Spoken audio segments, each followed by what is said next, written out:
Duterte. Naku po, tapos na. Yari na, wala na, finish na, ika nga. Ibig sabihin, mukhang hindi na matutuloy, mukhang olat na ang mga kalaban. Mamaya papaliwanag natin yan kung bakit sa tingin natin, wala na, finish na ho yung impeachment na yan. Ha? Pangalawa, naku po, ito po yung malupit na si Laila de Lima ay mukhang makukulong uli. Ay! Junel! Kala mo, Junel, ha? Makukulong uli si Laila de Lima.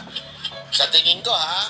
Maaaring mangyari yan. Posible yan. Unya-unya, papaliwanag din natin. Ha? Siyempre, at huli sa lahat ay ang issue ng si PRRD makakalaya na, oy! Sabi ko naman sa inyo tiwala lang. Huwag kayo nakikinig kasi sa mga tanso vlogger. Uy, shout out pala kay kay Sangkay Talano Boy. Uy, Sangkay. Biglang nabuhay ka nitong eleksyon mukhang halatang-halata. Anong budget? Ano ba budget na inano sa'yo? Ako nagtatanong lang Tinalo mo na ba si Makagago sa budgetan? Di ba dati sabi ni Makagago siya daw ang highest paid. Baka ngayon tinalo na ni Sangkay. Alam mo si Sangkay, magaling mag-invento ng Naalala niyo yung Talano Gold na sa kanya siya ang nagpa-trending yan. At pabira ang lupit. Walang alintana, biglang dinilit. Problema, na-discuss na natin. Ay, sus, Ginoo, kayo talaga mga wala sa hulog ng vlogger. Anyway, eto na nga. Pag-usapan na natin, una sa lahat, itong impeachment. Etong impeachment ay mukhang hindi na matutuloy. Bakit to? O kaya naman kung matutuloy man, ito olat na sila. Wala na. Alam nyo, na Duterte magic kayo. Na Duterte magic kayo ngayong election. Although, may sariling magic po ang COMELEC. Pero, ang pinakamatinding magic dyan yung na Duterte magic kayo. Bakit kanyo? Ito, may pakita na natin. Palakpakan natin ang mga panalo. Kung titingnan natin yung mga nanalo, di ba, pinag-usapan na natin isang araw yan May pinag-usapan na natin ang kailangan lang 8. 8 ang 3 votes, ika nga. Ang kailangan po ay makuha ang boto para po sa ma-impeach si VP Sara Duterte. So, ibig sabihin, wala. Hindi na siya ma-impeach. Pinag-usapan ngayon. Imposible naman. Imposible naman. Impeachment dyan. Si Mama Aquino, pinarinig ako sa kanyang video na medyo nandun siya sa side na not for impeachment. Okay? Pero gayon pa man, ang pinakamatindi yung kasi dito, siyempre tandaan ninyo, si Mama Aquino po ay binitbit ng INC. Although, ang mga Aquino, alam niyo naman, mainit din ang dugo niyan sa mga Duterte kasi sila ang mga Duterte ang nag-expose ng talagang kalokohan ng mga dilawan, ng mga piklawan. Pero itong si Mama Aquino, sa tingin ko mukhang hindi siya papabor sa impeachment.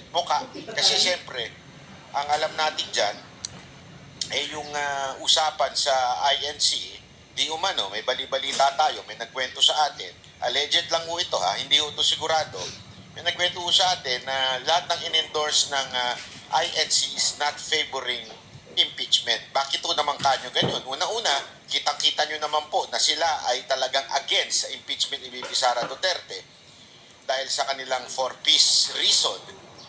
Talagang against sila, kaya nga sila nagkaroon pa ng malupit na rally, di ba?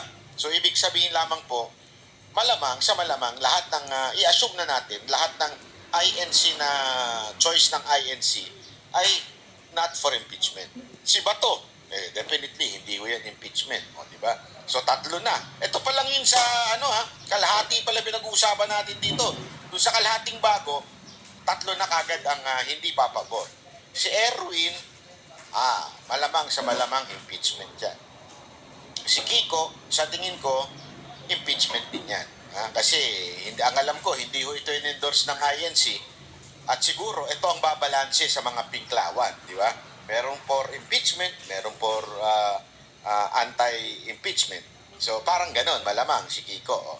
So, 3 against 2. Si Rodante Marcoleta, abay, definitely, hindi yan for impeachment. So, 4 na kaagad. Ping Lacson at si Tito Soto, ay, naku po, alam naman natin yan. Yan po ay alyansa. Pero gayong paman, itong dalawang ito, medyo, ano ito pag anong-ganon ho ito pagdating sa stand So, hindi natin sure kung itong dalawang to ay talagang totodong pro-admin.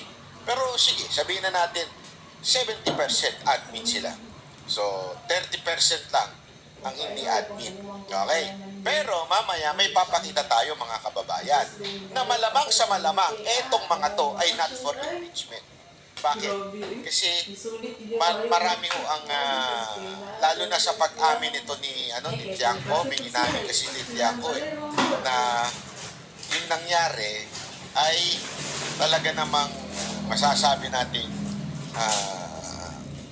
kasalanan ng yung nangyari sa'yo? Anong nangyari?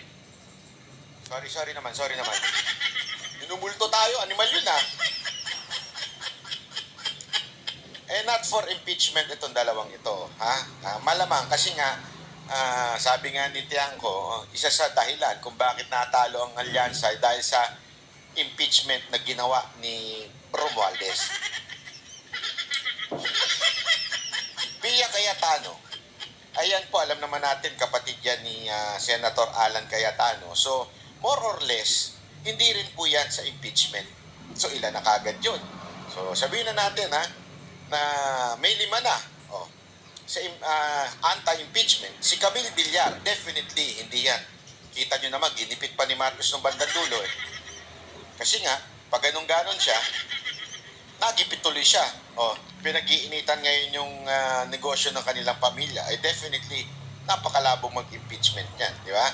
So, 6 na. Si Lito Lapid, alam na natin yan. Yan po, walang alignage. Anong yan po walang alam? Hindi, sandali lang. Tayo naman Si Lito Lapid po, malamang sa malamang, talagang for impeachment yan. Si Amy Marcos, siyempre, dahil utang na loob niya, sana tumupad sa usapan. Utang na loob niya kay BP Sara pagkapanalo niya, malamang sa malamang, yan po ay non-impeachment, no for impeachment, di ba ho? Alam nyo, baka kababayan na makinig po tayo. Komento ka lang. Alam nyo na talagang sinuka ng taong bayan ito si Amy. Kasi mantakin mo, Marcos ka, kaapelido mo yung nakaupong presidente. Nasa number 12 ka. Sa madaling salita, yung tinatawag na sinuwerte ka, hindi ka natapon sa basura. Ika nga. Paano nangyari yun? It's because of BP Sara Duterte. At the same time, nagawan mo ng paraan yung sa PDP. PDP talaga. Magkano?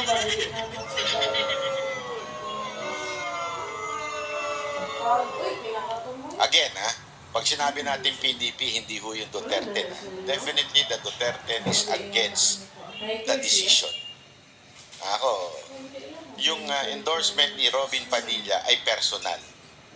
Pero doon sa Duterte, definitely they are not in favor or masasabi natin they don't like na ipinasok si Amy last